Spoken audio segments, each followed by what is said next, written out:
Toffee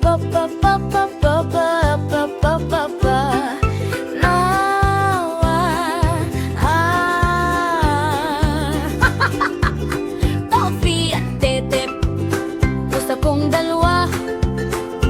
Masayahin lagi mula umaga at gabi na. Si Toffee ay malambing, gustong magpakarga. Si Tetep naman ay likot, takbo dito't dun pa. Meow, meow, Toffee at Tetep, masayang magkalaro sa bawat sandali't hakbang. Meow, meow, Toffee at Tetep, pinapasaya kami buong maghapon at magdamag.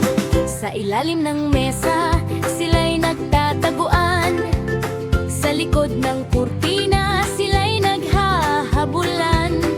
Kapag oras ng kainan, sabay silang lumarating. At sa isang munting